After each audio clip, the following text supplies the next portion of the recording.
Hey guys, Zero here. Welcome back to Let's Play RuneScape. Now, I just want to do something a bit different today. That's always going to be an objective of mine to try and do different things that are that seem fun, stuff that I'm going to enjoy doing that hopefully you guys enjoy watching. And today, it's been a couple of months now since I started my channel. I thought maybe we could go back and I could finally answer some questions. One thing I've always felt was that rather than replying a lot in the chat, maybe I could just make videos, right? Because that's what I'm here to do. So I thought we could do that today. Nylock EU, one of my longtime subscribers and posts all the time, says here, great video. Could I join you in a game of bot killing sometime? Absolutely. I'm still thinking about the best way to do that. One thing that I might try to do is live streaming, where we could like go and do something as a group. But I'm gonna wait until I kind of get a more more people that are around my channel and stuff like that. So it's easier to do live streams so they kick off and go really well. But yeah, there's definitely room for us to do stuff. I really like my subs. You guys are really cool. So yeah, I'm up for that for sure. Aiden Croach says here, I was thinking about killing bots. What combat level do you think I should kill bots? Well, you know, as far as which combat level, I would love for everybody to kill bots all the time, no matter their combat level.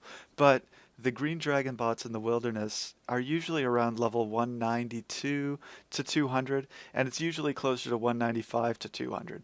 So because you're at level 25 to 30 wilderness, you really want to have a combat level that's 175 or above so you can attack all of the bots out there. So that should work. Level 175. Sakura9931. Oh, and I just clipped out a little piece of his comment here. His or her. Part of me hopes it's Zaros, but I doubt they'd bring him back outside of a quest. This reminded me of something. Of course, we know now that Sakura was talking about the shadowy figure. Turns out that shadowy figure was Slisuke. Um, Right, and I really think that the gods will have this grand entrance. We saw it when Guthix was killed by Slisuke. You know, when we first saw Guthix, it was big entrance, right? And Guthix was this huge being. And then later on, when Saradomin came, right, it was also a really epic cutscene, right, where all this stuff was happening, and he just poof, teleported in from the sky, and he's this great big blue guy, and this reminded me of a couple of things. First of all, um, I think Saradomin is a little bit on the down and out. I think something happened in his past, and we're going to find out about that later on. Maybe someone stole some of his power, not sure, but obviously he wants it back. I would guess if that happened, right? The reason I think someone may have stolen some of Saradomin's power is because of the memories of Guthix. They talk about this big blue guy who came and caused problems for the Naragi, that race of people, or whatever you want to call them, the tribe of people that lived on another planet where Guthix came from. He was the last survivor of the Naragi. So now as we know it, the Naragis are all dead. And he spoke about this great big blue guy that ravaged their their people. I think it was Saradomin, and that once upon a time, Saradomin was much bigger. Uh, and it's also interesting that Saradomin takes credit for the death of Guthix. He says that it had to be done. He says that it was just a necessary thing that had to happen. So I think that's interesting. Slisuke seems like the type to play both sides. He might realize that, look, if I'm going to go and steal power from a god and ascend to godhood, right? We know that Zamorak ascended to godhood when he stole power from Zaros. Maybe Slisuke thinks to himself, if I'm going to do this, then other people, all of these other gods, they're going to come back, right? And I'm not going to be as powerful as them right away. So I need an ally. I know that I'm going to be going against the Zarosian followers, right? So they're going to probably be mad at me. And Zaros, as we know, had his power stolen, and so much of it that he had to go and was banished to another realm. I mean, look at what happened to Guthix. When his power was stolen, he died, right? So Zaros is in trouble. He's not that powerful, and he's certainly not going to be in a position, I don't think, to back up Sliske, right? After stealing power, and he might not even be that happy about it, right? So I think Sliske was looking for some friends, and maybe convinced Saradomin to back him up here. Um, as to whether or not Saradomin is actually going to be able to control that situation, I don't think so. I don't think so. I think what we're going to find out is that Sliske is the god of deception. That would be my guess. So Dragon Master Dragon Master Z says here, why would he have a grand entrance? This is kind of challenging my assumption that the gods are all going to have grand entrances. Well, I think it's just that it's a big deal, right? The gods coming back. Maybe I've talked about this a bunch before, and we've already seen examples of the gods since then. Since then, to be fair to Dragon, we didn't know this then, right? But Guthix had that big entrance. Saradomin, same thing. I think that's going to continue, and I don't think that Zaros will be very subtle. I think he'll be very authoritarian, right? Be like a bit of a tyrant god, where he just, this force imposing control. But who knows? I could be wrong. Nylock EU says here, oh, and this is a more recent question about these gloves. When I went gold mining, he says, how many gold ore did you mine? I mined about 3,000. About 3,000 gold ore to go through the gloves.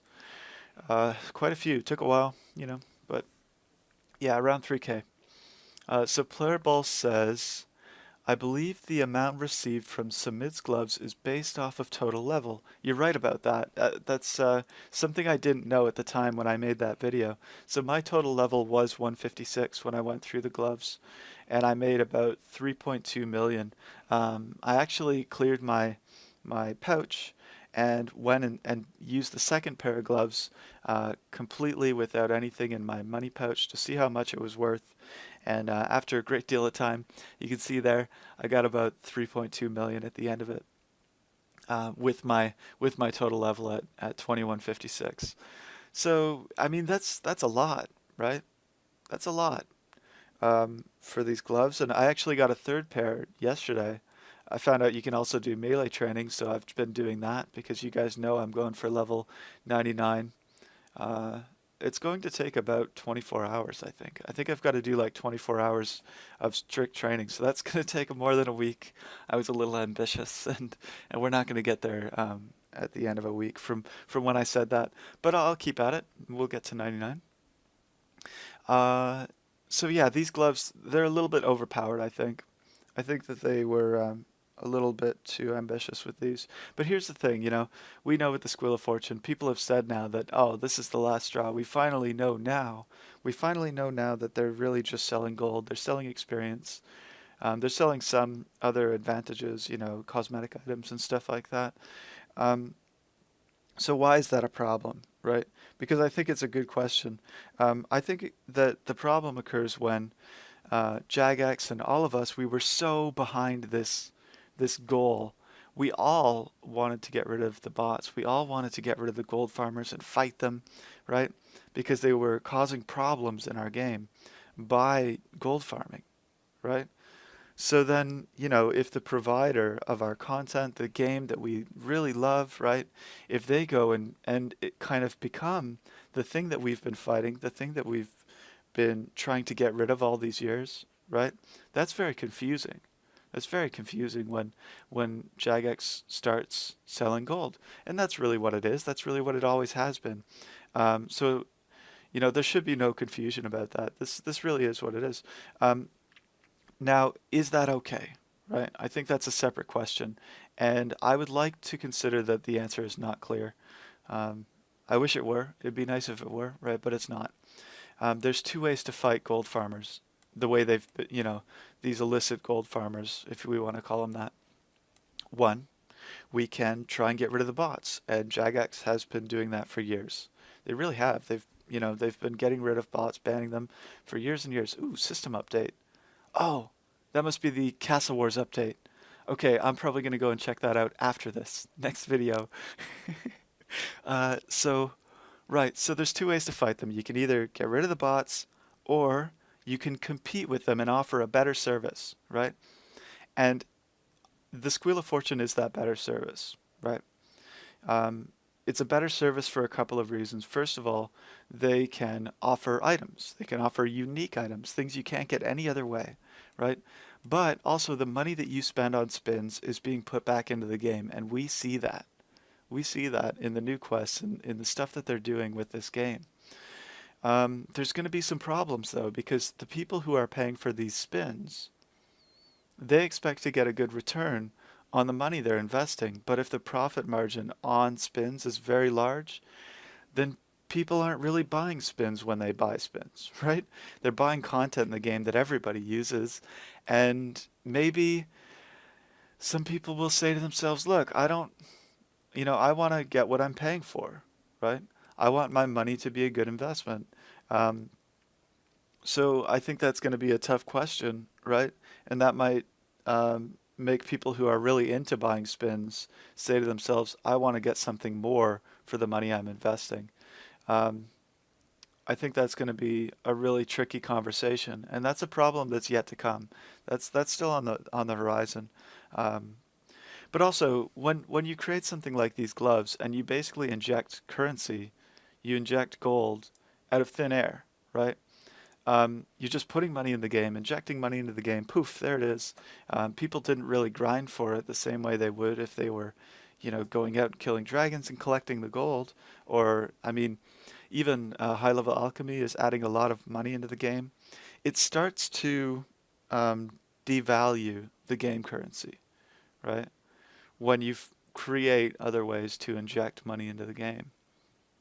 There's really no point in picking up gold that you just find laying around anymore. That wasn't the case before. It really wasn't. The in-game currency really had value. The bots were devaluing it because they were grinding resources, but that was the way that money was created. So that's changed. That's changed a lot. And it's been an ongoing process. They should course correct. They really should, because otherwise, I mean, we could start like advocating to use cabbages, right? Cabbages for currency, and you go and pick up a bunch of cabbages and note them and trade cabbage notes back and forth rather than GP, because that would be harder to obtain than real gold, and it could be a more legitimate form of currency. You know, I liked when it was a challenge to get money. I don't like this huge skew of you know poor and rich in the game, and you can close the gap by spending money, and that seems wrong, right? That seems way off course. So we need a bit of a course correction in that regard. There's a problem with the currency. There's too much of it in the game. The expensive items, need to become at a point where they can cost less and that be okay because it's harder to gain money. So I don't know. I think it's been a something that's been ongoing for a long time. Need to course correct there. Okay, so let's try and get through some other questions here. Oh, Horace Rose says here, it's strange that the Guthix sword in the wilderness is missing a hilt. Um, really interesting poster. Really interesting character, that Horace Rose. Um, yeah, I think that's neat. We're going to probably hear more about that soon. And Wobe, a brand new poster, says here, uh, it's possible that you need to have multi-way combat enabled for the armored zombies. And I'm kind of summarizing what he said there.